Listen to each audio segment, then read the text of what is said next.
28 दिनों से इजरायल और हमास के बीच जंग जारी है। ईरान ने एक बार फिर से कहा है कि अमेरिका की मदद के बिना इजरायल कुछ भी नहीं और वो जल्दी खत्म हो जाएगा। वहीं इजरायल पहुंचे अमेरिकी विदेश मंत्री एंटनी ब्लिंकन का कहना है कि बंधकों को छुड़ाना एक बड़ी चुनौती है। संदेश साफ है, हमास के कब्जे में कुछ अमेरिकी नागरिक भी हैं और उनकी जिंदगी यूएस के लिए सबसे ऊपर है।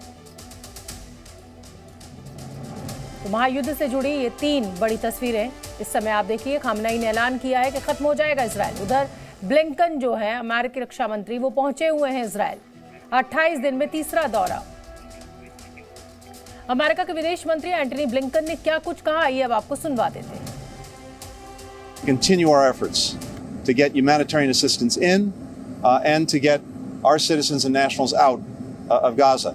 Continue our efforts to get humanitarian assistance in and to get our citizens and nationals out of Gaza. इस बीच इजरायल का बड़ा बयान सामने आया है। इजरायली सेना के प्रवक्ता ने कहा है कि इस जंग में अब संघर्ष विराम जैसा कोई विकल्प नहीं है।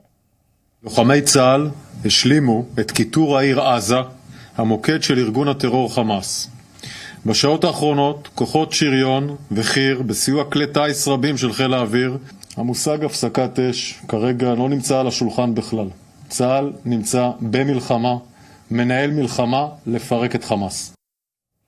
और इसी बड़ी खबर पर जी न्यूज संवाददाता विशाल पांडे न्यूज रूम से मेरे साथ लाइव जुड़ रहे हैं। विशाल, युद्ध का आज 28वां दिन हो गया है और अब तो ग्राउंड ऑपरेशंस ने तेजी पकड़ ली है। आगे क्या कुछ देख रहे हैं आप और क्या जानकारी आपके पास? देखिए शोभना जी, 28वां दिन है इजराइल और हमास के बीच जो युद्ध चल रहा है। इजराइल इस युद्ध को और तेज करता हुआ नजर आ रहा है क्योंकि इजराइल का यह दावा है कि जब तक हमास के आतंकियों का पूरी तरह से अंत नहीं कर देंगे तब तक यह युद्ध कहीं भी रुकने वाला नहीं है। हालांकि बहुत सारे देश इस बात का लगातार दबाव बना रहे हैं कि इस युद्ध को खत्म करना चाहिए, सीज फायर होना चाहिए, लेकिन इजराइल बार बार यही कह रहा है कि हमास के आतंकियों ने उनके नागरिकों की हत्या की है, बड़ी संख्या में बंधक बनाए हैं। उन बंधकों को छुड़ाना इजराइल की प्राथमिकता है और हमास के आतंकियों को मारना, उनको खत्म करना भी इजराइल की बड़ी प्राथमिकता है। और यही वजह है कि इजराइल अपने ग्राउंड ऑपरेशन को और ज्यादा तेज कर रहा है और साथ ही ग्राउंड ऑपरेशन में खासतौर पर उन जगहों को टारगेट कर रहा है जो कि हमास से जुड़े हुए ठिकाने हैं, जहां पर हमास के हथियार हैं या फिर हमास के आतंकी अलग अलग जगहों पर छिपे हुए हैं। क्योंकि कई इस तरह की भी खबरें आई थी